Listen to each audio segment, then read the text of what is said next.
A woman signs divorce papers believing she destroyed her husband's empire. But the truth is, her husband destroyed the marriage to protect the empire. And the mistress celebrating that night? She didn't realize she had just stepped into a collapsing structure built on deception.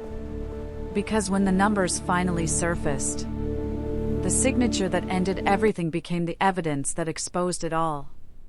The pen felt heavier than it should have. Caroline Hayes stared at the final page of the divorce agreement, her vision blurred not from confusion but from exhaustion. The private law office overlooking Manhattan's gray winter skyline felt sterile, almost indifferent to the quiet collapse happening at the polished conference table. Across from her sat Logan Whitaker, measured, composed, immaculate in a navy suit that signaled control. He did not look like a man losing a marriage. He looked like a man closing a transaction. Beside him, his attorney adjusted a stack of documents. Once this is signed, the attorney said calmly, the dissolution becomes effective immediately. Caroline's fingers trembled slightly as she brushed away tears. Months of emotional strain had led to this room. Months of alleged proof, bank notifications she didn't recognize, investment losses Logan claimed were due to her poor oversight, accusations that she had withdrawn funds irresponsibly during a fragile expansion period of Whitaker Developments. "I never authorized those transfers," she said quietly, her voice thin but steady. Logan leaned back in his chair, folding his hands. "Caroline, we've been through this. The accounts were under shared access. The records don't lie." His tone was patient. Almost sympathetic. But not warm. The evidence had been overwhelming. Screenshots of transactions. Emails suggesting missed approvals. A timeline that painted her as distracted and careless while Logan was negotiating high-profile acquisitions. By the time the formal separation began, Caroline was too emotionally drained to question the architecture of the accusations. She signed. The pen moved slowly, carving her name into the paper as though engraving it into consequence. In another part of the city, Sienna Blake lifted a glass of champagne in a penthouse suite she had begun to frequent more confidently over the past weeks. "It's done," she asked through a subtle smile. Logan's message came moments later. "Finalized." Sienna exhaled in satisfaction. Finally, she murmured to herself. No more obstacles. She had watched the unraveling of the marriage with calculated distance, presenting herself as support, as relief, as understanding. Publicly, she never crossed a line. Privately, she positioned herself as inevitable. Back in the law office, Caroline pushed the signed documents across the table. "Is this really necessary?" she asked one last time, not pleading, just searching. Logan's expression remained composed. "It's the cleanest solution." The prenup activated instantly. Asset divisions followed pre-agreed terms. Caroline waived oversight rights to several real estate holdings she had never personally reviewed in detail. Logan insisted the urgency was critical due to pending acquisitions and investor confidence. "The faster we resolve this," he had said repeatedly over the past weeks, "the better it is for everyone." Everyone. Caroline stood slowly, her body feeling heavier than before. She had built years of life beside Logan, charity galas, business dinners, quiet late nights when Whitaker Developments was just a regional firm with ambition. Now it felt like none of that had ever truly belonged to her. As she reached the door, she paused briefly, steadying herself before stepping into the hallway. Behind her, the conference room door did not close fully. Through the slight gap, she heard Logan's voice, lower now, stripped of performance. "She'll never know the numbers," he said. Caroline froze. The attorney replied in a cautious tone, "as long as the transfers remain aligned with the timeline." Logan's response was calm. Confident. "They will." The hallway suddenly felt narrower. Caroline didn't re-enter the room. She didn't confront him. She walked forward slowly, the sound of her heels muted against the carpet. But something inside her shifted. For months, she had believed the narrative Logan presented, that she had failed financially, that she had endangered stability, that divorce was a regrettable but necessary solution to her mismanagement. Now, a fracture appeared in that certainty. She stepped outside into the cold Manhattan air, the city moving as if nothing had changed. Traffic flowed. People rushed past. Buildings reflected sunlight without emotion. Caroline stood still on the sidewalk, replaying the words in her mind. She'll never know the numbers. What numbers? The tears that had fallen in the office were no longer only about loss. They were about doubt. Across town, Sienna smiled at her reflection in the mirror, convinced she had secured the future she wanted.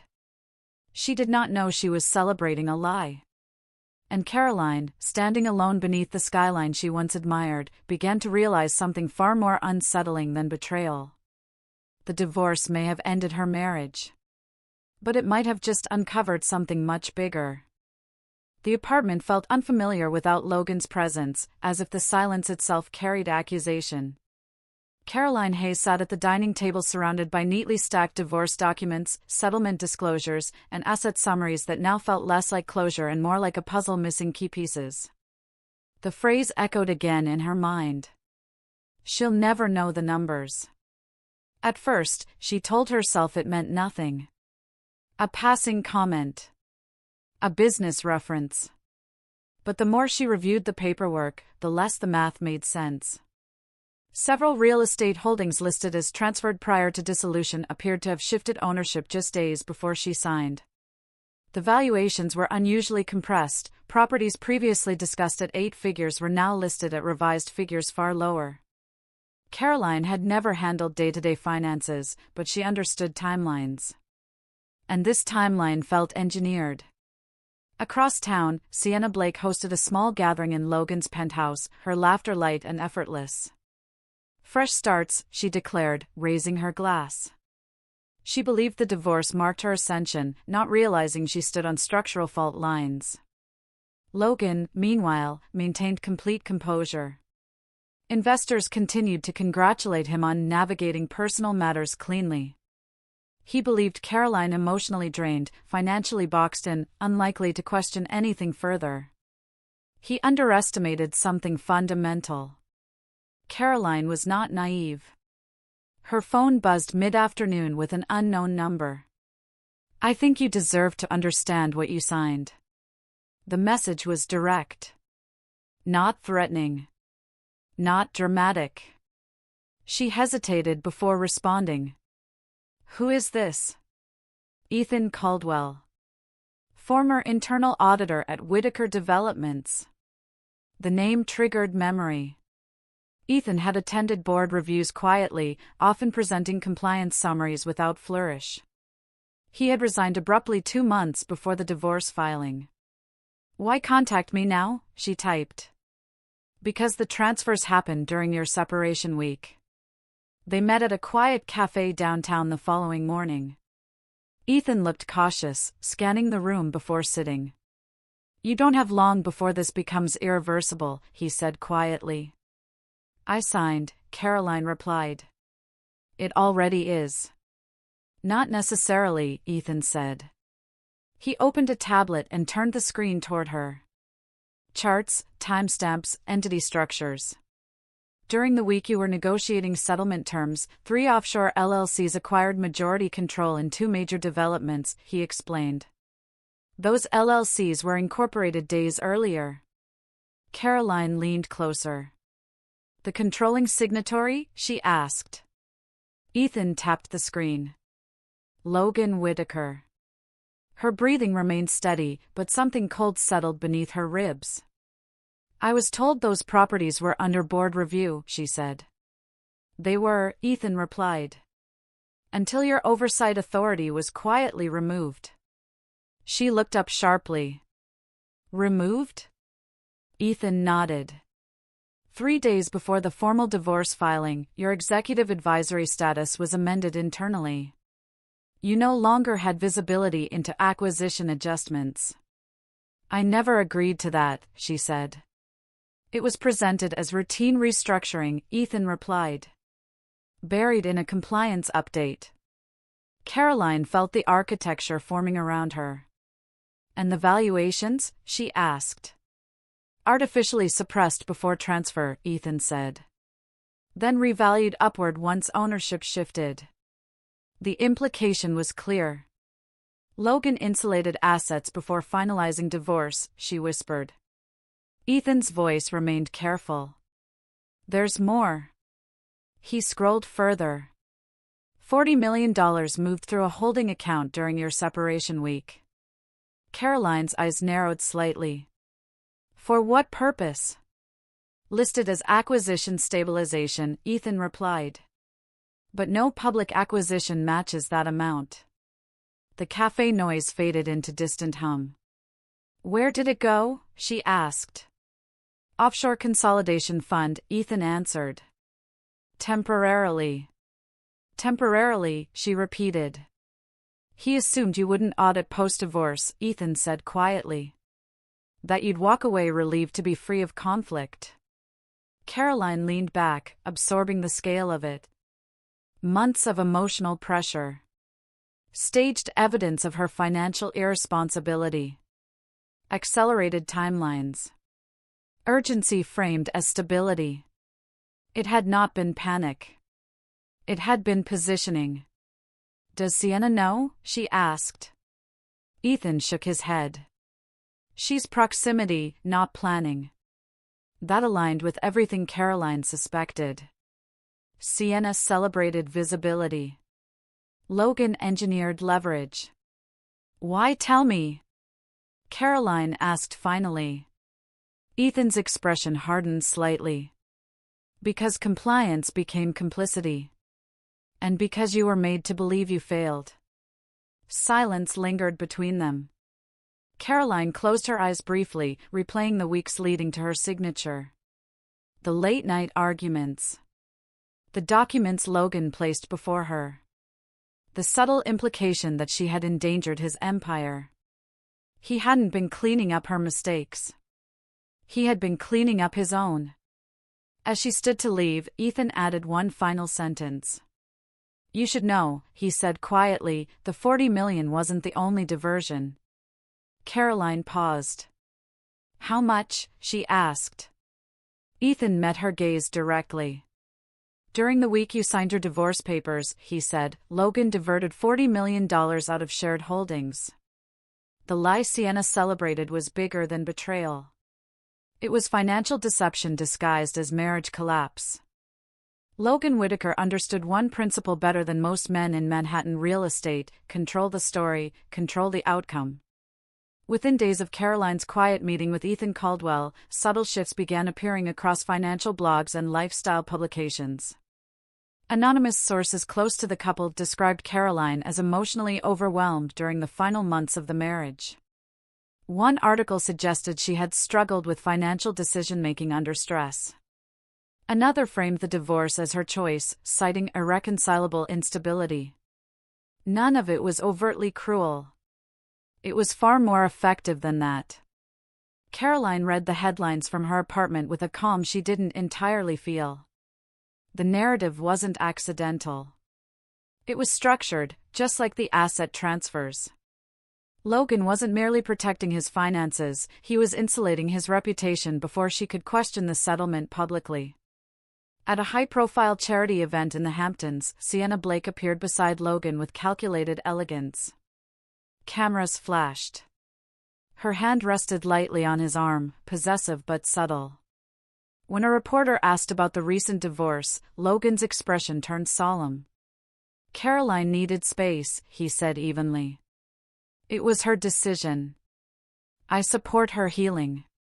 Sienna added softly, sometimes stepping away is the healthiest choice. The clip circulated online within hours. Caroline watched it once and then closed the laptop. He was rewriting history. That evening, she placed a call she had been considering since meeting Ethan. Rebecca Monroe did not specialize in family law. She specialized in unraveling financial deception layered beneath corporate polish. Former federal prosecutor. Relentlessly precise. Rebecca's office overlooked the East River, understated but commanding. She listened without interruption as Caroline laid out the offshore LLCs, the valuation suppression, the removal of oversight authority, and the $40 million diversion. When Caroline finished, Rebecca folded her hands. "If what you're describing is accurate," she said calmly, "this isn't aggressive restructuring. It's deliberate liability insulation." "Before our divorce," Caroline replied quietly. Rebecca nodded once. "Which means the divorce wasn't just personal. It was strategic." Caroline exhaled slowly. Hearing it confirmed aloud made the manipulation sharper. "He presented evidence that I mishandled funds," she said. "Emails. Transaction logs. Fabricated context is still powerful context," Rebecca replied. "Especially if delivered during emotional exhaustion." Caroline's jaw tightened slightly. She replayed those weeks in her mind, the late nights, the documents thrust across the table, Logan's voice heavy with disappointment. "You've jeopardized everything." Now she saw it differently. He had been positioning her. Rebecca leaned forward slightly. "The first step is a forensic audit request. Not public. Formal. We examine pre-divorce asset movement and valuation changes." "And if it confirms diversion?" Caroline asked. Rebecca's voice remained measured. "Then we escalate." Outside, the city moved with indifference. Inside, Caroline felt something unfamiliar replacing grief. Clarity. Meanwhile, Logan's strategy intensified. Investor briefings included subtle references to emotional distractions resolved through separation. His internal communications emphasized stability and forward momentum. He believed Caroline too wounded to re-engage legally.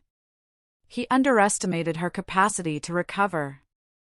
At dinner one evening, Sienna sensed tension beneath Logan's calm exterior. "You look distracted," she said.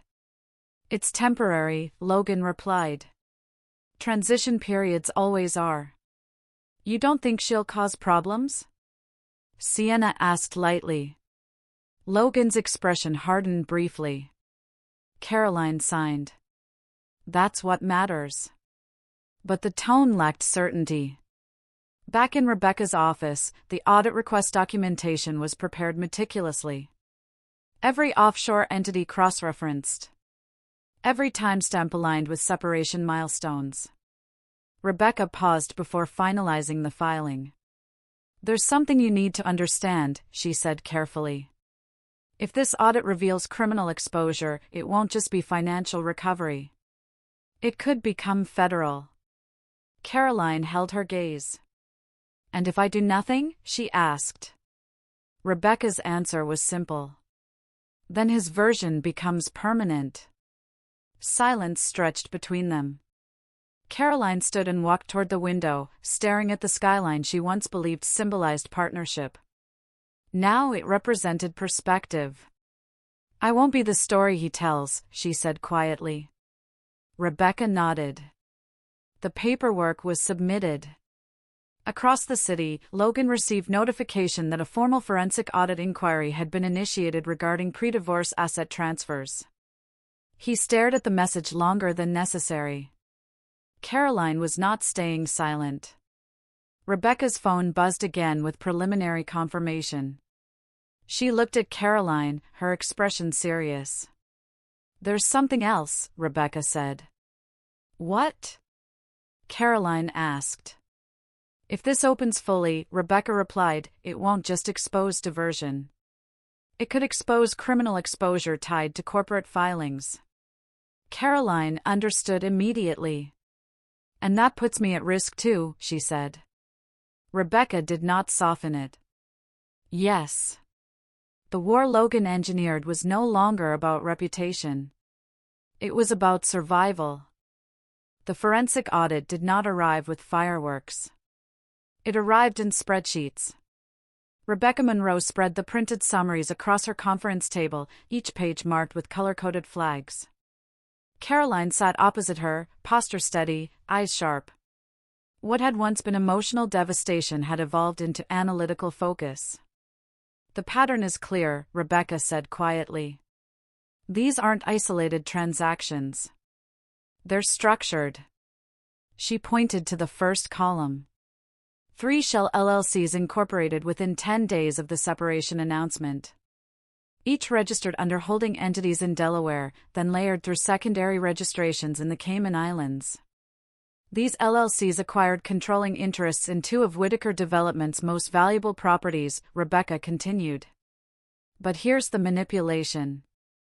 She flipped the page. Each property was revalued downward 48 hours before transfer. Caroline leaned forward. Artificial depreciation. Rebecca nodded. Exactly. Reduced valuation at transfer. Inflated valuation immediately afterward. The difference totaled millions. Logan hadn't simply protected assets. He had extracted value before dissolution. Caroline exhaled slowly. And the board? Rebecca slid another document across the table. Emergency approval recorded during what was described as a stability restructuring meeting. The timing aligns precisely with your final settlement negotiations. Caroline read the timestamp. The meeting occurred the same evening Logan had told her, "We need to finalize this before investor confidence shifts." Confidence. It had been code. Across town, Logan Whitaker sat in a private boardroom projecting calm authority. "Acquisition acceleration is critical," he said. "We cannot allow external noise to disrupt expansion." A board member shifted uncomfortably. "There's mention of a forensic review tied to the divorce timeline." Logan's expression remained composed. "Personal matters are being exaggerated. Focus on numbers." He pressed for additional acquisitions, creating momentum that made reversal more complicated. Speed was insulation. Meanwhile, Sienna Blake continued enjoying her proximity to power, unaware that the foundation beneath her was fracturing. At a rooftop dinner, she laughed easily, telling a friend, "The past is done." Logan's finally free to focus. Free. Caroline was discovering he had never been trapped, only repositioning. Back in Rebecca's office, a new layer emerged. "The $40 million diversion wasn't standalone," Rebecca said. "It was a liquidity buffer." "For what?" Caroline asked. "For anticipated exposure," Rebecca replied. The room went quiet. Logan had prepared for something. Caroline's pulse remained steady, but her mind accelerated. He anticipated legal inquiry before the divorce? Rebecca met her gaze. He anticipated liability. Caroline stood and walked slowly toward the window, absorbing the skyline. "He pushed urgency," she said quietly. "He created emotional exhaustion. He presented fabricated evidence of my financial recklessness." Rebecca's voice remained clinical. "You were maneuvered into compliance." The phrase landed cleanly. Caroline returned to the table. "We document everything." For the next 3 hours, she and Rebecca constructed a timeline. Incorporation dates. Valuation adjustments. Board approvals. Divorce milestones. Account access modifications. It was surgical. Caroline recorded voice memos for her own clarity, speaking facts aloud to anchor them. Oversight removal 3 days before filing. Shell entity registration within 48 hours. Depreciation adjustment aligned with settlement signature. She was no longer grieving. She was building a case. Rebecca finalized a sealed financial complaint draft, structured for potential federal submission if required. "We don't release this publicly," she said. "We escalate strategically." Caroline nodded. Late that evening, Rebecca's secure system flagged an anomaly within executive access logs. She frowned slightly and zoomed in. "There's something else," she said. "What?" Caroline asked. Rebecca turned the monitor toward her. Within Logan's executive digital archive, there was a restricted file labeled Contingency, Private Structuring. Accessed multiple times in the week leading up to the divorce. Locked behind biometric authentication.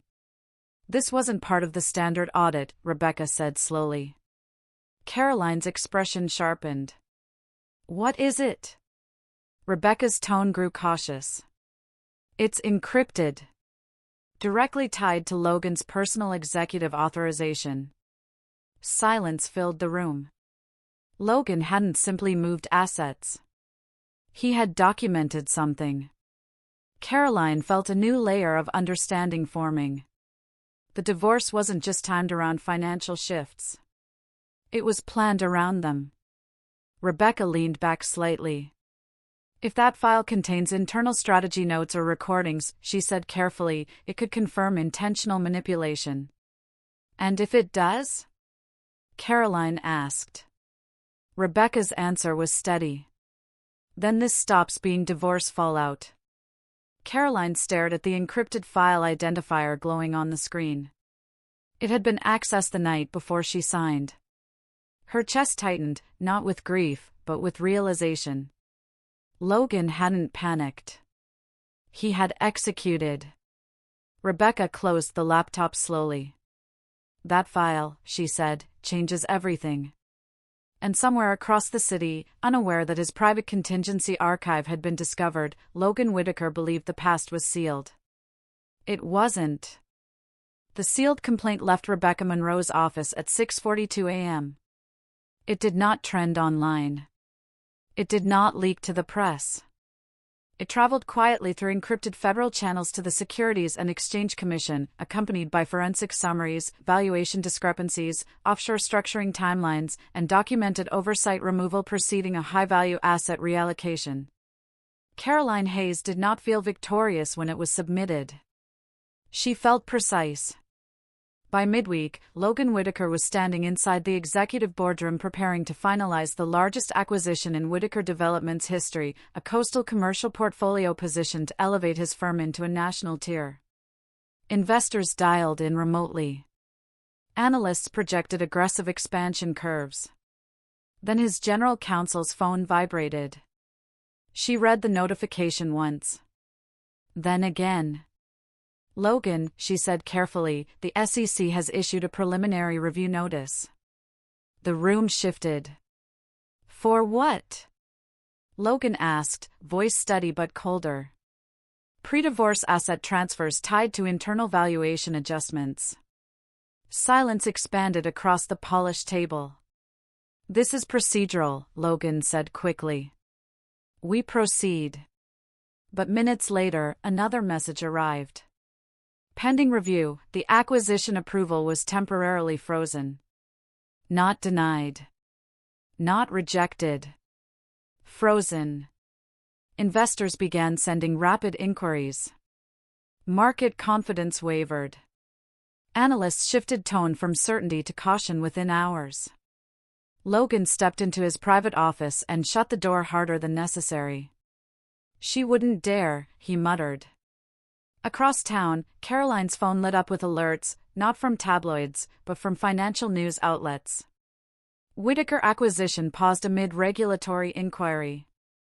She exhaled slowly. Not triumph. Not satisfaction.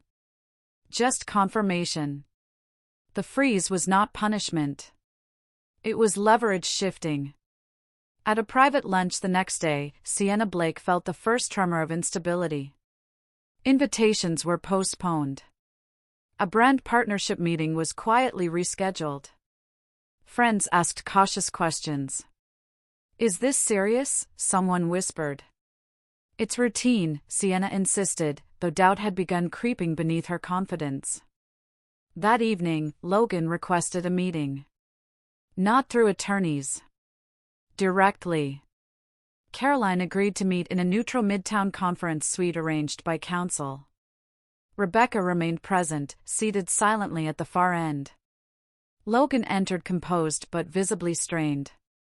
You've made your point, he said without preamble. Caroline remained seated, calm. This isn't a point, she replied. It's escalation, Logan corrected. And it damages more than me. Rebecca interjected softly. The regulatory freeze was triggered by documented discrepancies.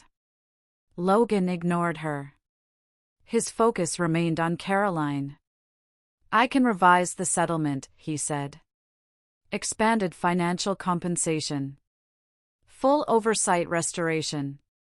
Discretionary assets transferred directly. He leaned forward slightly. You don't need to pursue this publicly. Caroline studied him carefully.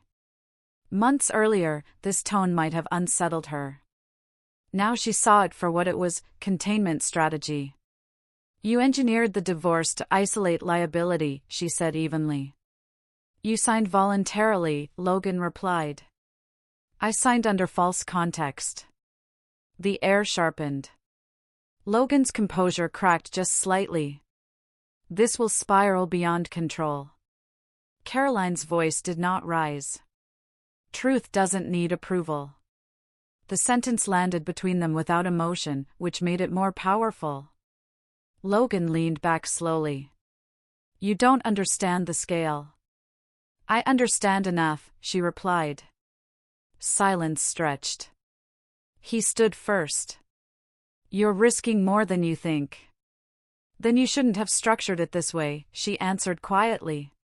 He left without another word. Within 48 hours, the media narrative shifted.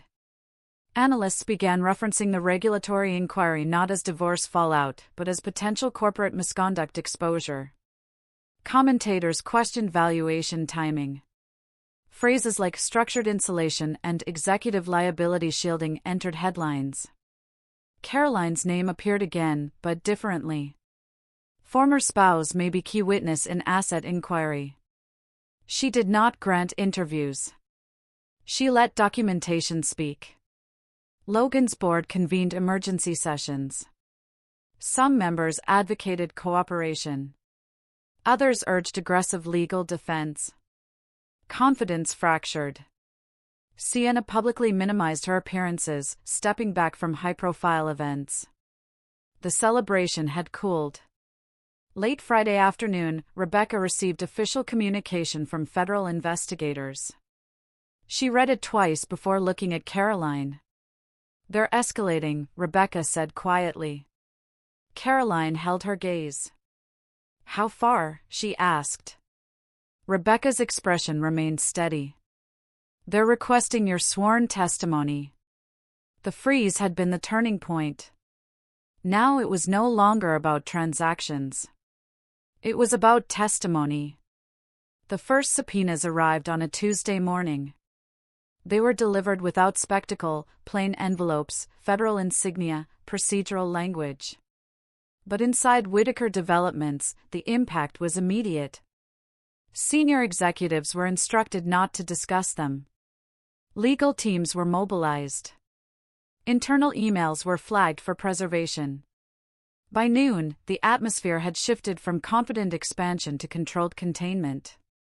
Logan Whitaker stood in his corner office overlooking the skyline he once believed he commanded. His general counsel read the summary aloud. Offshore fund transfers traced directly to executive biometric authorization. Logan's jaw tightened slightly. Meaning? Meaning the approvals cannot be delegated, she replied carefully. They were personally authenticated. He walked to the window slowly, hands clasped behind his back. Every CEO authenticates high-value transactions. Yes, she said. But the timing is the concern. Timing. That word again. The forensic review had not only confirmed the valuation suppression and asset isolation, it had mapped biometric approval logs to the exact week of the divorce settlement. Every offshore reroute carried Logan's direct authorization imprint. It was no longer circumstantial. It was traceable. In a closed board session that afternoon, one member cleared his throat cautiously. We need to consider leadership transition if this escalates. Logan's eyes narrowed. This is a review, not a conviction. Optics matter, another member added. He understood optics better than anyone. That was the problem. Across social circles, Sienna Blake felt the temperature change. Invitations that once arrived weekly slowed. A fashion label postponed a collaboration quietly. At a luncheon, a longtime acquaintance offered a polite but distant greeting. "Everything okay?"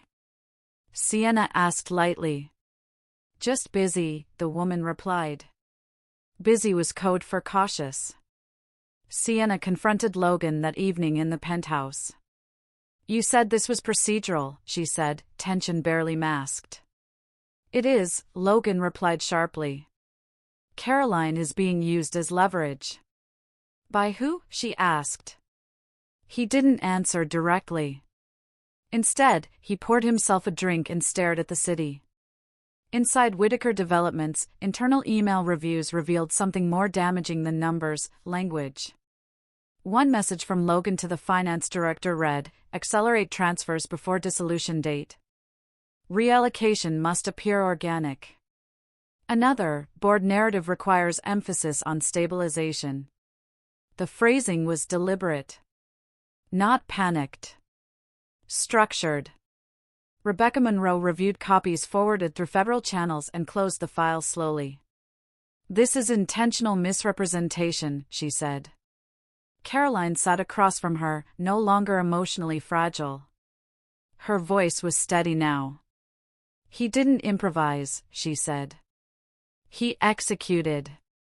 Rebecca nodded. "And now they're considering escalation beyond regulatory freeze." Caroline absorbed that calmly. Logan, meanwhile, began considering defensive strategy. In a private meeting with his legal team, he floated the possibility of redirecting responsibility. "The finance division handled execution," he said carefully. "I authorized broad strategy." The attorney hesitated. "The biometric logs complicate that." Silence followed. Scapegoating required distance. And the logs erased distance.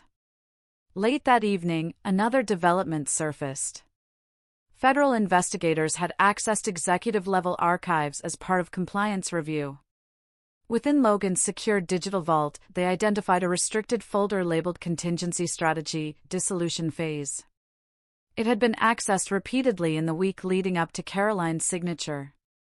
Rebecca received notification through secure counsel channels. "There's an encrypted recording," she said quietly. Caroline's gaze sharpened. "Recording?" she asked. "Yes. Likely internal strategy documentation. It's protected by biometric encryption." Caroline exhaled slowly. The divorce had not been emotional collapse. It had been stage-managed. Inside his penthouse, Logan felt the pressure closing in. Board members requested private consultations. Investors demanded reassurance. His confidence remained visible, but thinner. He believed control could still be reclaimed. But control was shifting beyond narrative management. Caroline stood by her apartment window later that night, the city lights steady and distant. She felt something unfamiliar: stillness. The panic that once dictated her decisions had dissolved. In its place stood clarity sharpened by evidence. Logan had constructed the divorce as insulation. Now that insulation was cracking. Rebecca's phone buzzed again. She answered, listened carefully, then looked at Caroline. "They've petitioned for access to the encrypted contingency file," she said. Caroline held her breath, not in fear, but in anticipation. "And?" she asked. Rebecca's voice remained composed. "It requires Logan's biometric unlock." The empire he built on precision was about to confront its own documentation. The courtroom was unusually quiet for a case that had already begun rippling through financial media. Logan Whitaker stood beside his legal team as the judge reviewed the federal petition requesting biometric access to the encrypted executive file labeled Contingency Strategy, Dissolution Phase. His expression remained composed, but the confidence he once wore effortlessly now felt deliberate, almost rehearsed. The prosecutor's voice cut cleanly through the room. Your Honor, the encrypted archive was accessed multiple times during the week preceding the defendant's divorce settlement. Given the alignment between asset diversion, valuation suppression, and the dissolution timeline, this file is materially relevant. Logan's attorney objected on grounds of executive confidentiality. The judge paused, then ruled. Mr. Whitaker will provide biometric authentication. Silence expanded. Logan stepped forward slowly. His thumb pressed against the authentication scanner connected to the secure federal system. A brief mechanical hum filled the room. Then the file opened. A single audio recording populated the screen first, timestamped 2 nights before Caroline signed the divorce documents. The prosecutor selected play. Logan's voice filled the courtroom speakers, calm, analytical, unmistakable. Asset insulation must finalize before dissolution signature. Narrative positioning critical. Emotional instability angle increases settlement compliance. Once she signs, oversight removal is permanent. The words did not tremble. They did not sound emotional. They sounded strategic. A second recording followed. If regulatory inquiry surfaces post-dissolution, liability separation remains intact. Reputation mitigation plan already seated. Caroline sat still, her posture upright, hands folded carefully in her lap. She did not flinch. She did not react outwardly. But the air shifted around her. The divorce had not been a breakdown. It had been a blueprint. The courtroom absorbed the clarity of it. There was no misinterpretation possible. No ambiguity. Logan had engineered timing, narrative, and emotional pressure to secure insulation before exposure. Media outlets received confirmation within minutes. Real estate mogul recorded strategy to manipulate divorce. Executive contingency file reveals liability shield plan. By late afternoon, the headlines were national. Outside Whitaker Development's headquarters, reporters gathered in increasing numbers. Cameras angled upward toward the glass tower that once symbolized unshakable ambition. Inside, board members convened an emergency session. This is catastrophic, one said. We must distance the company immediately, another replied. Within hours, federal prosecutors filed formal charges, structured financial misrepresentation, obstruction through reputational manipulation, and deliberate liability shielding. An arrest warrant followed. Logan exited the building under the weight of dozens of flashing cameras. He maintained composure as federal agents approached. Logan Whitaker, you are under arrest. There was no resistance. No spectacle beyond the optics of consequence. The sound of handcuffs clicking into place echoed faintly beneath the noise of reporters shouting questions. Across the street, Sienna Blake stood frozen. She had arrived intending to support him publicly, to reinforce loyalty in front of cameras. Instead, she watched control evaporate. Did you know about the recordings? A reporter shouted toward her. Her silence stretched too long. The woman who once celebrated the divorce as victory now stood beneath the glare of uncertainty. Within hours, asset seizure procedures initiated. Offshore accounts were frozen. Acquisition projects halted. Executive compensation packages flagged for review. Caroline's legal standing shifted immediately. The forensic audit findings, combined with the recorded contingency strategy, established that the divorce settlement had been secured under materially deceptive circumstances. Rebecca Monroe placed a copy of the court ruling before Caroline later that evening. The settlement is subject to full reconsideration, Rebecca said quietly. Your liability exposure is neutralized. Caroline traced her finger lightly over the edge of the paper. For months, she had believed she was the mistake. Now the record had corrected itself. She stepped outside onto her apartment balcony as dusk settled over Manhattan. The skyline glowed with indifferent beauty, unaware of reputations rising and collapsing beneath it. Her phone buzzed. Rebecca's name appeared again. "It's not over," Rebecca said carefully. Caroline's voice remained steady. "What now?" "He's requested something." "Requested?" Rebecca paused. "From federal custody, Logan Whitaker has formally requested a private meeting with you." The empire had fallen. But the final conversation had not yet been spoken. 3 months later, Manhattan had moved on. Markets recalibrated. News cycles rotated. Headlines that once carried Logan Whitaker's name now focused on quarterly reports and political debates. But consequences do not disappear simply because cameras do. Caroline Hayes stood inside a modest but elegant office space overlooking the Hudson River, reviewing the final documents establishing her new firm, Hayes Strategic Advisory. The mission was clear: corporate transparency consulting, executive accountability frameworks, and crisis prevention compliance strategy. She had no interest in revenge branding. She was building structure where illusion once thrived. Her reputation had shifted completely. The narrative that once framed her as emotionally unstable had been dismantled by court transcripts and recorded evidence. Analysts now cited her case as a cautionary study in engineered divorces designed to isolate liability. Invitations to speak at financial ethics panels began arriving weekly. Caroline accepted selectively. Across town, Sienna Blake faced a very different transformation.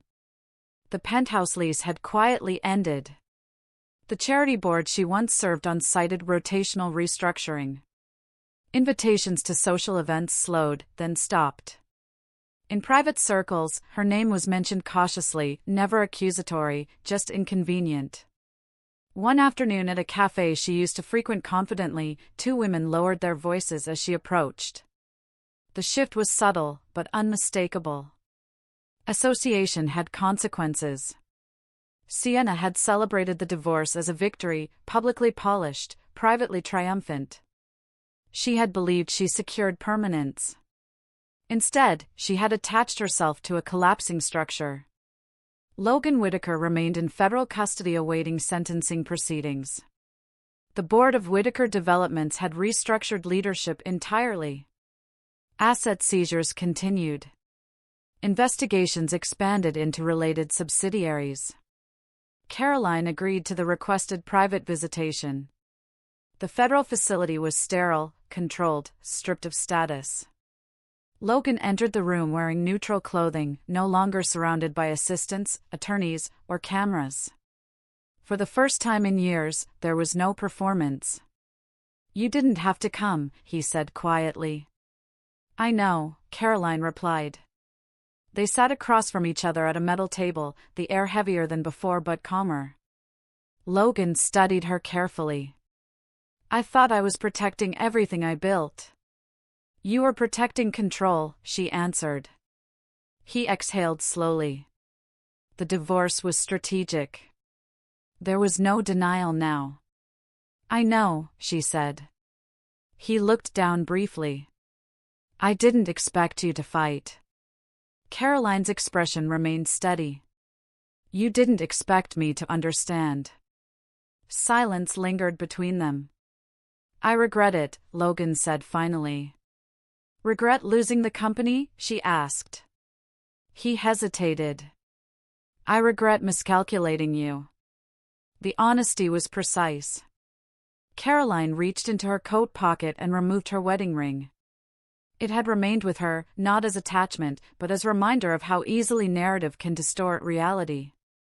She placed it on the table. "This isn't anger," she said calmly. "It's closure." Logan did not reach for it. As she stood to leave, he spoke once more. "You could have destroyed everything faster." Caroline paused. "I didn't need to," she replied. "Truth does its work." Outside the facility, a small group of reporters lingered, hoping for a statement. Sienna stood several yards away, uncertain whether to approach. Their eyes met briefly. The celebration that once defined Sienna's posture had dissolved into something more fragile, realization. She had never been the architect. Only the audience. Caroline walked past without hostility. There was nothing left to win. Weeks later, during a panel discussion on corporate ethics at Columbia University, Caroline spoke with composed clarity. Structures built on illusion collapse under documentation, she said. Accountability is not revenge. It is correction. After the event, a federal prosecutor approached her privately. Ms. Hayes, he said, another corporation under preliminary investigation has referenced your case. Your insight into liability structuring could assist. Caroline listened carefully. Logan's empire had fallen because it relied on controlled perception. Her strength had risen because it relied on documented truth. As she stepped outside into the evening air, the city lights reflected against the river in quiet symmetry. Truth doesn't need revenge, she said softly to herself. It only needs time. And sometimes, a voice willing to sign something different than silence. Stories like this aren't just about betrayal, they're about how easily truth can be rewritten when no one questions it. If you value accountability over appearances, stay connected here. Because not every powerful story is loud, but the important ones always leave a mark. And if this one made you think a little deeper, you already know why the next story will matter. Let me ask you something honestly. If you discovered that the person you trusted most didn't end the marriage out of heartbreak, but out of strategy, would you fight to expose the truth? Or would you protect your peace and walk away? What would you have done?